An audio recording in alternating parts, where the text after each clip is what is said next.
Hello बच्चों, कैसे हो? आई होप आप सभी अच्छे होंगे। आज हम आपको पढ़ाएंगे 10th क्लास का चैप्टर 5 में क्या है, देखिए, अर्थमेटिक प्रोग्रेशन। हिंदी में बोले तो समांतर श्रेणी। अब इसमें अर्थमेटिक प्रोग्रेशन पढ़ने से पहले कुछ टर्म हैं जो हम उनको सीखेंगे, इसके बाद प्रोग्रेशन समझेंगे तो ज़्यादा समझ में आएगा। अर्थमेटिक प्रोग्रेशन से पहले हम समझेंगे क्या सीक्वेंस क्या होता है। सीक्वेंस क्या होता है पहले क्या समझेंगे, सीक्वेंस क्या होता है।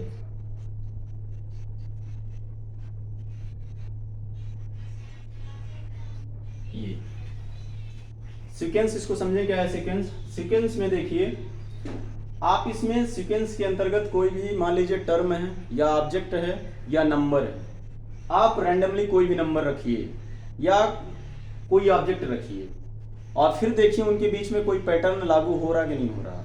यदि कोई ऑब्जेक्ट या नंबर रखे हैं और एक पैटर्न के थ्रू रखे हुए हैं, वो कोई डिफिनिट पैटर्न फॉलो हो रहा है उन टर्मों के बीच में, तो जो टर्म रखे हुए हैं वो सारे के सारे टर्म क्या कहलाएंगे, सीक्वेंस में कहलाएंगे। जैसे मान लीजिए मैं यहाँ कुछ टर्म रख रहा हूँ, जैसे मान लीजिए पहले मैंने रखा 4, फिर रखा 6, फिर रखा 10, फिर रखा 12। इसमें जो टर्म है देखिएगा, ये 4 है, 6 है, 10 है, 12 है। आप देखिए इसमें पहले और दूसरे के बीच में 2 ही का डिफरेंस है, दूसरे और तीसरे के बीच में भी 2 का डिफरेंस है, तीसरे और चौथे के बीच में भी 2 का ही डिफरेंस है।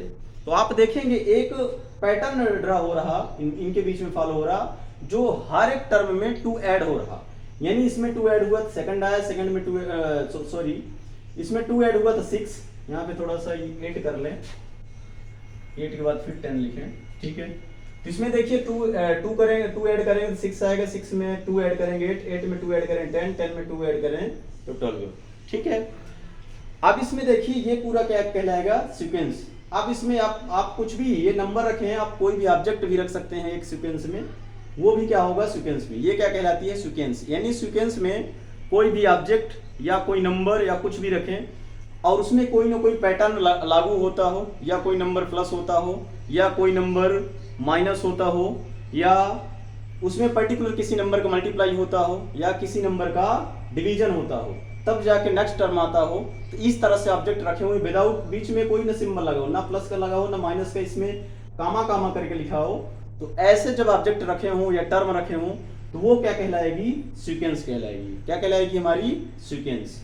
अब सीक्वेंस हो गया, ये क्या है सीक्वेंस के एग्जांपल मैं और लिख रहा हूं। ये एग्जांपल क्या है आपके सीक्वेंस के, 6, 8, 10, 12, 14 और शायद ये क्या है आपका सीक्वेंस। अब आता है आपका फर्स्ट टर्म आपको समझ में आ गया सीक्वेंस। सीक्वेंस यही होता है कि अगर कोई ऑब्जेक्ट हो या कोई नंबर्स हो या कोई टर्म हो, वो इस प्रकार से रखे हों कि विदाउट प्लस माइनस या डिवीजन या मल्टीप्लाई का साइन लगाए हुए ऐसे रखे हुए हैं, ऐसे रैंडमली, और उसमें कोई ना कोई पैटर्न फॉलो होता हो, डिफिनिट पैटर्न, और तब जाके नेक्स्ट टर्म रखे हों तो वो क्या कहलाती है, सीक्वेंस। जैसे 4, 6, 8, 10, 12, 6, 8, 10, ये 12 और 14, ये क्या होगा, सीक्वेंस। अब अगला आता है सीरीज। आपका क्या है, सीरीज।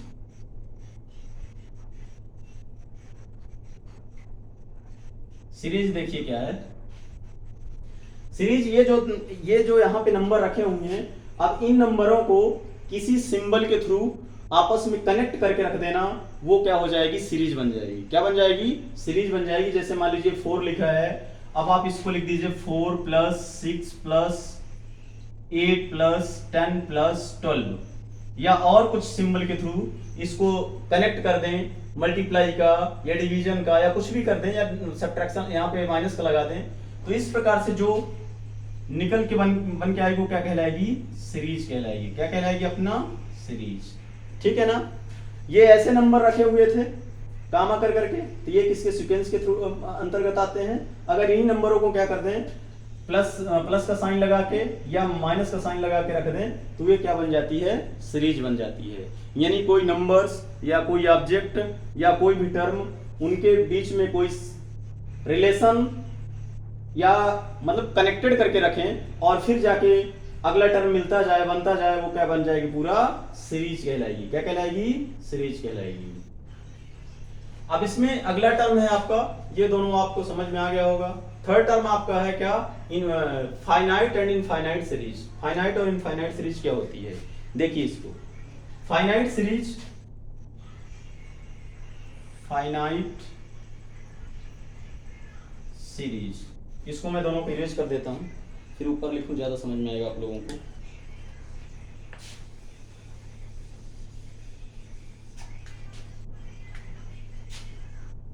फाइनाइट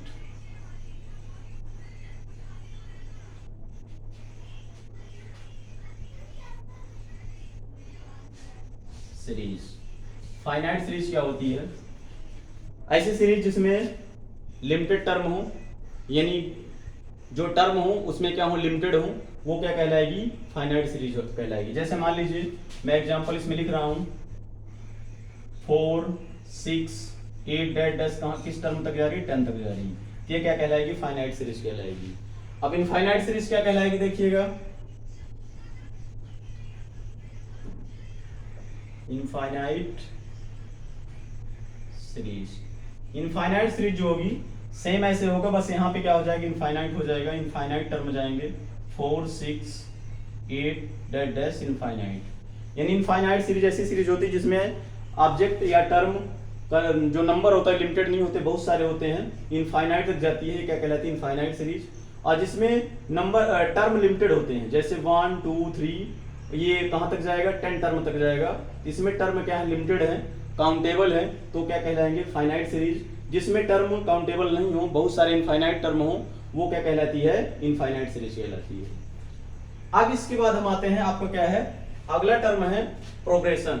ये समझा, ये समझा, ये समझा, ठीक है। पहले मैंने सीक्वेंस समझा, सीक्वेंस के बाद सीरीज समझा, फिर फाइनाइट इनफाइनाइट सीरीज समझा, अब जाके हम समझेंगे क्या, प्रोग्रेशन, ठीक है।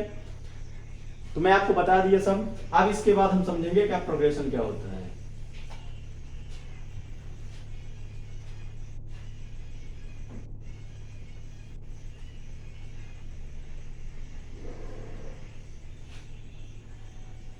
प्रोग्रेशन, अब देखिए प्रोग्रेशन में जैसे मैंने आपको एग्जांपल दिया, जैसे मान लीजिए मैंने आपको बताया था सीक्वेंस का एग्जांपल, जैसे मान लीजिए नंबर लिखा था 1 2 3 ऐसे करके लिखा था। फिर मैंने सीरीज का एग्जांपल आपको दिया, सीरीज जैसे मान लीजिए यही नंबर लिखे हैं, लेकिन 1 + 2 + 3 या 1 - 2 - 3 इस प्रकार से, ठीक है ना। तो सीक्वेंस क्या था कि जैसे नंबर लिखे थे कामा कर करके लिखे हुए थे, लेकिन फिर भी उसमें एक पैटर्न फॉलो हो रहा था। सीरीज में वही नंबर क्या हो गए, प्लस या माइनस द्वारा कनेक्ट हो गए, ठीक है ना। तो ये आपका सीक्वेंस हुआ था, ये क्या हो गया, सीरीज हुआ। अब प्रोग्रेशन क्या होता है, प्रोग्रेशन क्या होता है, सेम ऐसे ही सारी चीजें, ये क्या होता है, लेकिन बस ये होता है कि कुछ नंबर प्रोग्रेशन में क्या होते हैं, कुछ जैसे ये टर्म तो किसी साइन द्वारा कनेक्टेड रहेंगे या टर्म लिखे रहेंगे, लेकिन ऐसी सीरीज जिसमें जिन टर्मों को कुछ सिंबल या स्पेशल सिंबल के द्वारा या सेंटेंस के द्वारा लिखे जाते हो, वो क्या कहलाती है, प्रोग्रेशन। जैसे मान लीजिए इसके एग्जांपल कोई भी ले लें, जैसे मान लीजिए कोई टैक्सी है, उसका टैक्सी का फर्स्ट किलोमीटर का किराया क्या है, 50, फिर ईच किलोमीटर का किराया फेयर क्या है, 8 किलोमीटर, ठीक है ना। तो ये क्या लिखा रहेगा, सेंटेंस में लिखा रहेगा, क्या लिखा रहेगा, सेंटेंस में लिखा रहेगा, या कोई स्पेशल सिंबल के द्वारा लिखा रहेगा। तो जो सिंबल के द्वारा लिखे रहेंगे ये सारे, जैसे मान लीजिए ये पूरे नंबर हैं या कुछ भी लिखे हैं, तो ये सेंटेंस के द्वारा लिखे हैं कि ये रिलेट हो रहा है ऐसे, या तो फिर उसमें क्या हो रहा, एक टर्म दूसरे से रिलेट हो रहा, या किसी का एग्जांपल देके समझाया गया कि उसमें एक सीरीज बन रही है, या कुछ भी हो।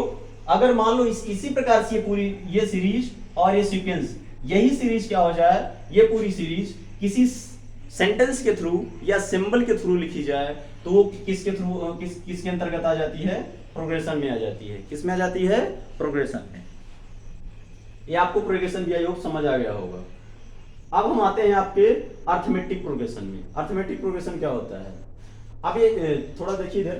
प्रोग्रेशन मैंने आपको क्या समझाया, प्रोग्रेशन क्या होता है कि अगर कोई सीरीज है, उस सीरीज को हम किसी स्पेशल सिंबल के थ्रू या सेंटेंस के थ्रू या वैसे ही लिख दें, तो ये क्या कहलाएगी, प्रोग्रेशन के अंतर्गत कहलाएगी। ठीक है, यानी क्या, ये सारी की सारी, इसमें मैंने नीचे एक पॉइंट आउट भी किया था, एवरी प्रोग्रेशन इज सीरीज, यानी हर एक प्रोग्रेशन क्या होती है, सीरीज होती है, but every series is not progression, हर एक सीरीज क्या होती है, प्रोग्रेशन नहीं होती है। ठीक है, अब ये प्रोग्रेशन, अब अर्थमेटिक प्रोग्रेशन क्या होता है देखिएगा। प्रोग्रेशन में बहुत सारे, मतलब अगर टर्म प्लस में हो या मल्टीप्लाई में हो सकते हैं या डिवीजन में हो सकते हैं। ठीक है,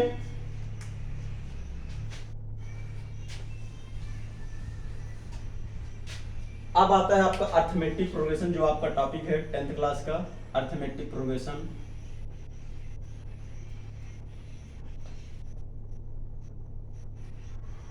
अर्थमेटिक प्रोग्रेशन,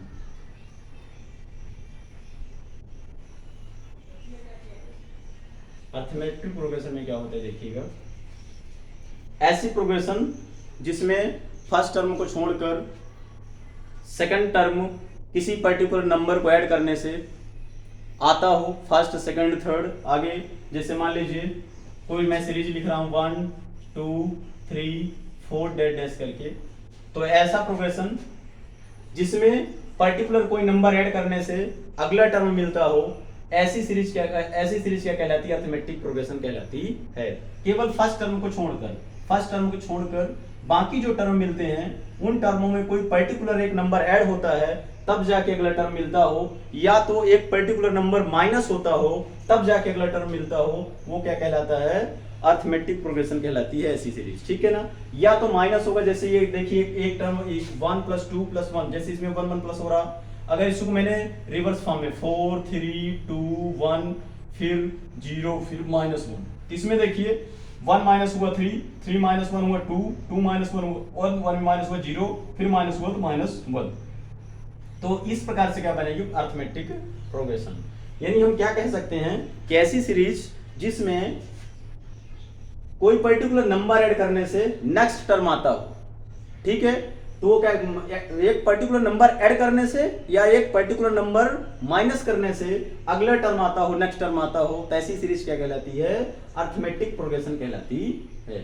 ठीक है ना, ये आपका क्या हुआ, अर्थमेटिक प्रोग्रेशन। ठीक है, या तो नंबर कोई माइनस होगा या पर्टिकुलर नंबर कोई प्लस होगा, फर्स्ट वाले टर्म को छोड़कर, पहले वाले टर्म को छोड़कर अगला टर्म पर्टिकुलर कोई नंबर ऐड करने से या माइनस करने से अगला टर्म आता हो, तो ऐसी सीरीज क्या कहलाती है, अर्थमेटिक प्रोग्रेशन कहलाती है। अब वो जो पर्टिकुलर नंबर प्लस होता है, जैसे मान लीजिए 1 2 3 4 ये सारा चीज लिखा है, तो जो नंबर 1 1 प्लस हो रहा, कितना प्लस हो रहा है, इन बीच का डिफरेंस क्या है 1, इन दोनों के बीच का डिफरेंस क्या है 1, इनके बीच का भी डिफरेंस क्या है 1, ये जो डिफरेंस आ रहा सब में कॉमन आ रहा है 1 बना रहा, या इस वाले में डिफरेंस निकालोगे फिर भी क्या आएगा 1, फिर इसमें 1 फिर 1, ये ऐसे करके आएगा। तो ये डिफरेंस जो होता है इसको हम कहते हैं क्या, कॉमन डिफरेंस। क्या बोलते हैं इसको, ये जो डिफरेंस होता है इसको हम क्या बोलते हैं, कॉमन डिफरेंस बोलते हैं। ठीक है, कॉमन डिफरेंस। अब इसमें क्या आता है, ये आपका सीरीज, ये क्या हो गया, अर्थमेटिक प्रोग्रेशन आप लोगों को समझ में आ गया। कॉमन डिफरेंस ऑफ एपी, ये कॉमन डिफरेंस ऑफ एपी मैंने बता दिया कि इनमें जो पर्टिकुलर नंबर या तो ऐड होता हो, कोई भी सीरीज है, जैसे मान लो ये इसमें 1 2 3 4, इसमें 1 1 प्लस हो रहा, या इसमें क्या 4 3 2 1 0 -1, यानी एक नंबर माइनस हो रहा, 4 में 1 माइनस करो तब 3 आएगा, 3 में 1 माइनस करो 2 2 में 1 माइनस करो 1, यानी इसमें भी क्या आ रहा, एक का डिफरेंस आ रहा 1 1 का। तो जो डिफरेंस आ रहा है तो सब में क्या है, कॉमन है, यही क्या कहलाता है, कॉमन डिफरेंस। इसको हम स्मॉल डी से रिप्रेजेंट करते हैं, किससे करते हैं, स्मॉल डी से रिप्रेजेंट करते हैं। ठीक है, यही कॉमन डिफरेंस कहलाता है। अब अगला क्या टर्म है आपका, देखिए नेक्स्ट टर्म क्या है,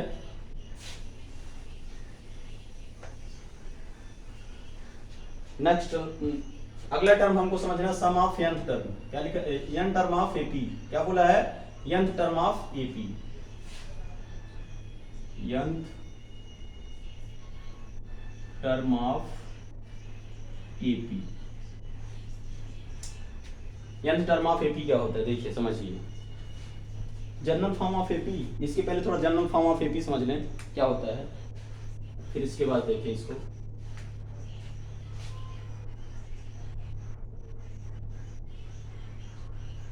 general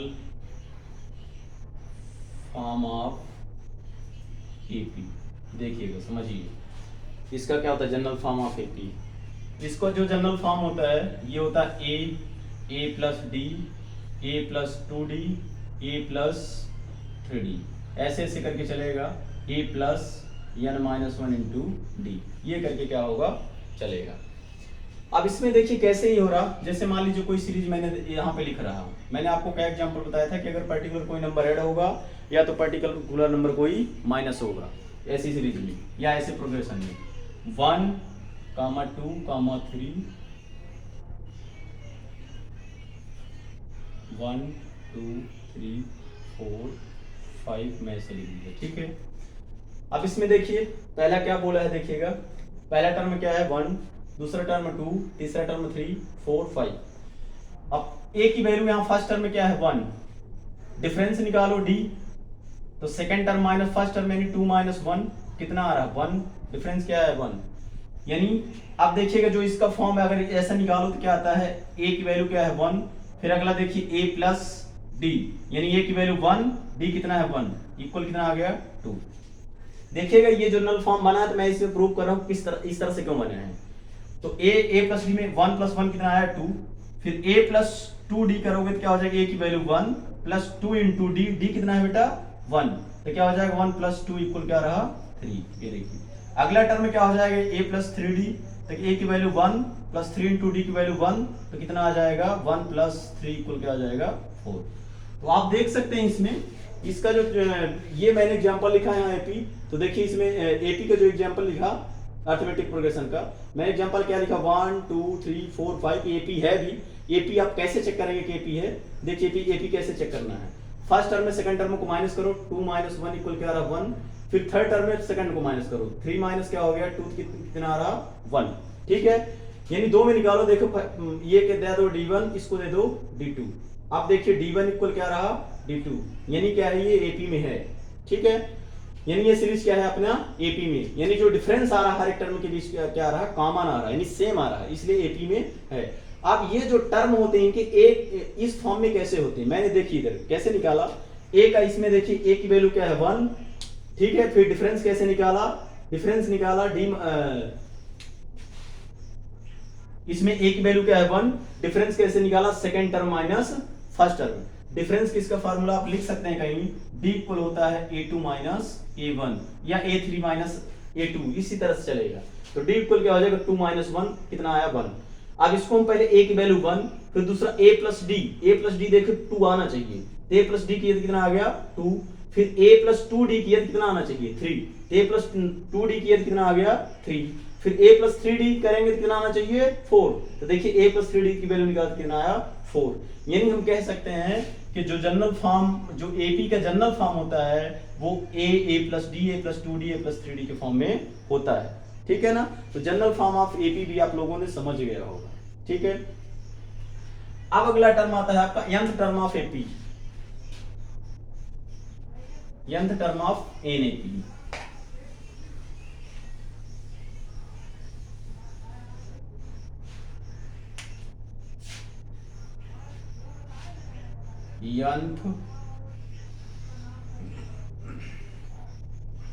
nth term of an AP. AP का nth टर्म क्या होता है, जैसे मान लीजिए कोई एपी ले लिया मैंने 4 8 12 16, इसका nth टर्म क्या आएगा, समझिए इसको कैसे निकालते हैं।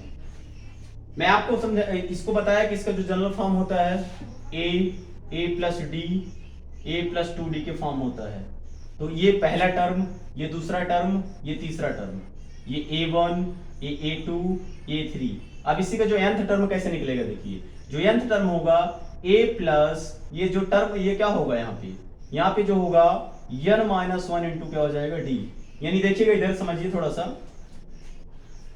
पहले टर्म में a1, दूसरा टर्म में क्या था a2, तीसरे टर्म में a प्लस 2d था, ठीक है। यहाँ पे क्या था 2d, a4 में क्या हो जाएगा देखिएगा a प्लस 3d, यानी यहाँ पे जो n की वैल्यू है इसके टर्म से एक कम है, क्या है यहाँ पे 4 है तो यहाँ क्या है 3 है, यानी जो इसका nth टर्म बनेगा a प्लस यहाँ पे जो n रहेगा उससे एक माइनस होगा n माइनस इंटू डी, ये इसका फार्मूला होता है।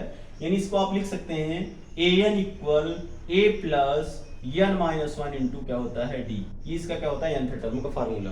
ठीक है, अब nth टर्म क्या होता है an equal a plus n minus into D. अब इसी के अब an इक्वल, इसको आप al इक्वल भी लिख सकते हैं, ये लास्ट टर्म का भी फार्मूला होता है। आप इसको l इक्वल या tn इक्वल, ये आपका फार्मूला पूरा बन सकता है। tn equal l equal an equal a plus n minus into D, nth term का आपका फार्मूला है। लास्ट टर्म का फार्मूला tn यानी वही टर्म होता है, an मींस भी लास्ट वो टर्म होता है, और n लास्ट टर्म होता है। लास्ट टर्म का इसी फार्मूले से निकलेगा। ठीक है, ये आपके nth टर्म में भी फार्मूला भी समझ में आ गया। हालांकि ये फर्स्ट एक्सरसाइज में नहीं है, फिर भी इसको पूरा इंट्रोडक्शन पार्ट आपको समझा दिया।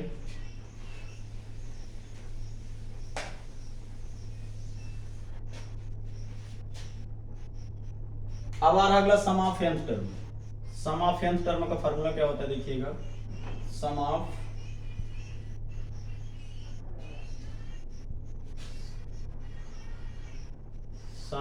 First nth term, sum of first nth term, इसका फार्मूला क्या होता है देखिएगा, n equal n by two A plus n minus one into D.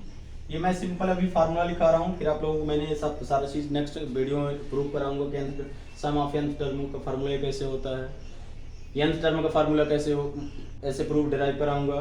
और एक और फार्मूला इसका होता है, दो फार्मूले होते हैं सम ऑफ nth टर्म के, n equal n by two A plus क्या होता है एल। ठीक है, ये दोनों फार्मूले आपके सम ऑफ nth टर्म के हैं। देखिएगा समझना, यहाँ लिखे, ये देखिएगा समझना, इधर थोड़ा सा पहले इसको समझे। वेयर n क्या होता है, number of term, number of terms. A क्या होता है, first term of AP, first term of AP. D क्या होता है, common difference, common difference of AP, ये आपको मैंने लिख दिया। एन क्या होता है, नंबर ऑफ टर्म्स, ये होता है first term of AP. D क्या होता है, कॉमन डिफरेंस ऑफ एपी। अब आगे देखिए सेकंड फार्मूला क्या था, सेकंड फार्मूला आपका है s n equal n by two into a plus l, वही है। n भी क्या है, n क्या होता है, नंबर ऑफ टर्म, सेम वही होगा सारा चीज, नंबर ऑफ, इसमें n आप जानते हैं सभी, उसको बार बार क्या लिखना है, n नंबर ऑफ टर्म, ए क्या होता है फर्स्ट टर्म, एल मैं लिख देता हूं last term of AP. L क्या होता है, लास्ट टर्म ऑफ एपी। ये दोनों फार्मूले आपके हैं। ठीक है, ये आप दोनों फार्मूले लिख लें। इन दोनों फार्मूला का जो डेरिवेशन है, ये दोनों फार्मूला का डेरिवेशन और एक nth टर्म का फार्मूला वाला डेरिवेशन, दोनों को मैंने नेक्स्ट वीडियो में प्रूव करवाऊंगा, डिराइव करवाऊंगा। अभी इसको नोट करें। लास्ट टर्म आपका क्या है, ये यहां तक आप समझ लिए। लास्ट टर्म आपका ये लिखा हुआ देखिए, लास्ट टर्म बोला है every progression is series but every series is not progression. ये कह रहा यानी हर एक जो प्रोग्रेशन होता है वो सीरीज होती है, लेकिन हर एक सीरीज प्रोग्रेशन नहीं होती। ठीक है ना, ये आप नोट पॉइंट लिख सकते हैं। ठीक है, every progression is series but every series is not progression, यानी हर एक प्रोग्रेशन जो होती है सीरीज होती है, लेकिन हर एक सीरीज क्या होती है, प्रोग्रेशन नहीं होती। इसको भी हम नेक्स्ट वीडियो में इसको क्या करेंगे, प्रूव करवाएंगे। Thank you for watching video.